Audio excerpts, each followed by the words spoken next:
आइए जानते हैं आज की अंतर्राष्ट्रीय खबरों को। पहले हेडलाइन।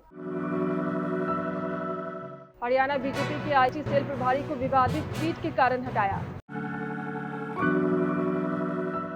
बोरिस जॉनसन के इस्तीफा के बाद कौन बनेगा ब्रिटेन का नया प्रधानमंत्री। मोहम्मद जुबैर ने जमानत के लिए किया सुप्रीम कोर्ट का रुख। जम्मू और लद्दाख के दौरे पर जाने को तैयार दलाई लामा। पायल रोहतगी ने लगवाई संग्राम सिंह के नाम की मेहंदी। पाकिस्तान में पत्रकारों की उत्पीड़न को लेकर राष्ट्रपति और प्रधानमंत्री में टकराव। राज बब्बर को 26 साल पुराने मामले में 2 वर्ष की सजा। यूएस ब्रिटेन की खुफिया एजेंसी ने पहली बार एक साथ चिताया। एफबीआई और MI5 चीफ बोले पश्चिम के लिए सबसे बड़ा खतरा है चीन। मस्ती की मूड में आए दूसरे लोग के देवता थॉर, सेना में शामिल हुए एक से एक अनोखे किरदार। हार्दिक ने अकेले दम पर जिताया पहला T20। कभी MI ने साथ छोड़ा, वापसी पर IPL चैंपियन बने। अब उनमें देखा जा रहा है अगला भारतीय कप्तान।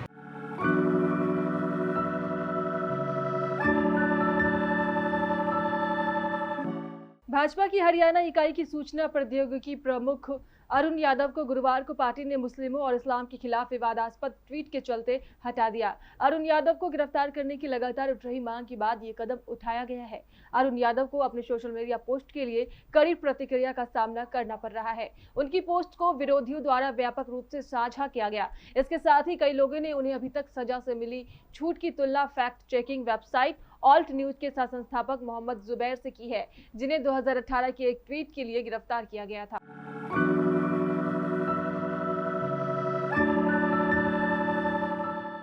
ब्रिटेन के प्रधानमंत्री बोरिस जॉनसन के इस्तीफे के बाद नए नेता की तलाश शुरू हो चुकी है। सत्ताधारी कंजर्वेटिव पार्टी जल्द ही नए नेता का ऐलान कर सकती है, जो ब्रिटेन का अगला प्रधानमंत्री बनेगा।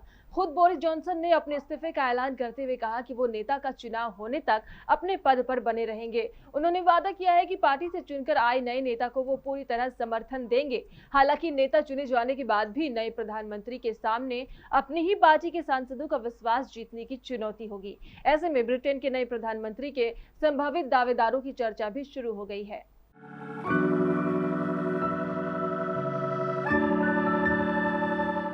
भड़काऊ पोस्ट करने के आरोप में गिरफ्तार किए गए फैक्ट चेकर और पत्रकार मोहम्मद जुबैर ने जमानत के लिए सुप्रीम कोर्ट का रुख किया है।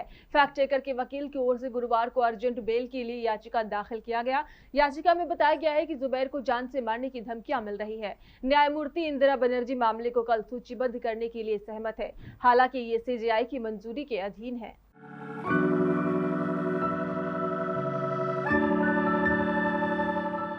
विदेश मंत्रालय की प्रवक्ता अरिंदम बागची ने इस बारे में संवाददाताओं के प्रश्नों के उत्तर में कहा है कि बुधवार को दलाई लामा को उनके जन्मदिन पर दी गई बधाई को समग्र संदर्भ में देखा जाना चाहिए।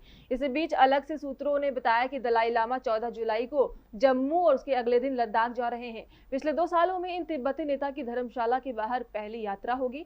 ऐसी आशंका है कि चीन की खींच और बढ़ सकती है, क्योंकि ये यात्रा पूर्वी लद्दाख में टकराव की कई स्थलों पर भारतीय और चीनी सैनिकों के बीच लंबे समय से चल रहे सैन्य गतिरोध के बीच हो रही है।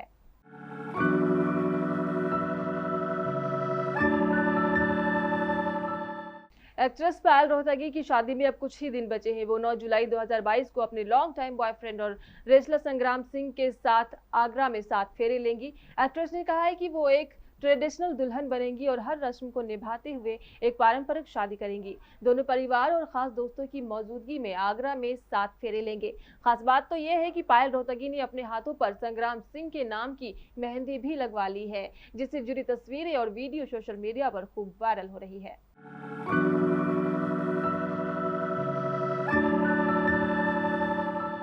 पाकिस्तान के राष्ट्रपति डॉक्टर आरिफ अलवी ने गुरुवार को पत्रकारों और मीडिया कर्मियों के हालिया उत्पीड़न पर प्रधानमंत्री शहबाज शरीफ को एक पत्र लिखकर चिंता जाहिर की। इस पत्र में उन्होंने कहा कि स्वतंत्र राय रखने वाले और आलोचना करने वाले पत्रकारों पर दबाव डाला जा रहा है। भय और आतंक पैदा करने के लिए पत्रकारों की गिरफ्तारी, उनसे मारपीट और उनका उत्पीड़न किया जा रहा है। इसमें राजद्रोह के मामले भी शामिल हैं।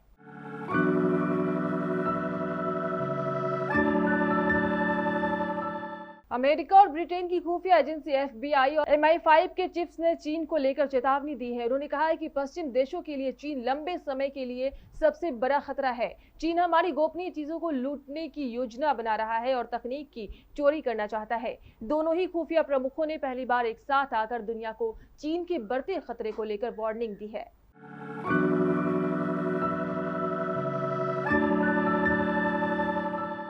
बॉलीवुड के वेटरन एक्टर और कांग्रेस के नेता राज बब्बर को लेकर एक बड़ी खबर आई है। दरअसल राज बब्बर को 26 साल पुराने एक मामले में 2 वर्ष की सजा सुनाई गई। इसके साथ ही उन पर 8500 रुपए का जुर्माना भी लगाया गया है। राज बब्बर को यह सजा लखनऊ के MP MLA कोर्ट ने सुनाई है। यूपी कांग्रेस के पूर्व प्रदेश अध्यक्ष रह चुके राज बब्बर का कहना है कि वो इस फैसले के खिलाफ ऊपरी अदालत में अपील करेंगे।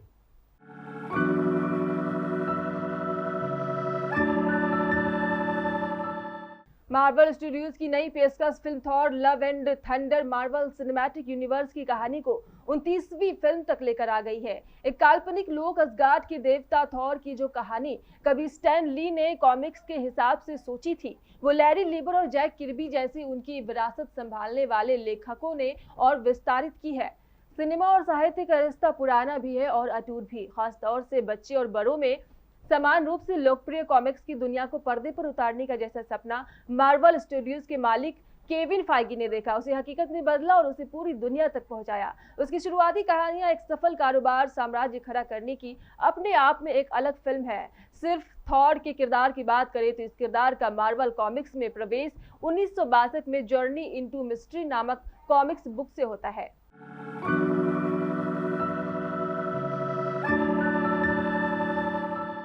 कहा जाता है कि हर मर्ज की एक ही दवा नहीं हो सकती, लेकिन पिछले वर्ल्ड कप के बाद भारतीय T20 टीम में जितनी भी समस्याएं दिखी, सबकी दवा एक ही साबित हो रही है। मर्ज की फहरिस्त देखिए। भारतीय टीम में बॉलिंग डेप्थ की कमी, मिडिल ऑर्डर कमजोर, शुरुआत में 2-3 विकेट गिरे तो पारी कौन संभालेगा, डेथ ओवर्स में पावर हिटिंग कौन करेगा, अगले वर्ल्ड कप में टीम इंडिया का ऑलराउंडर कौन होगा।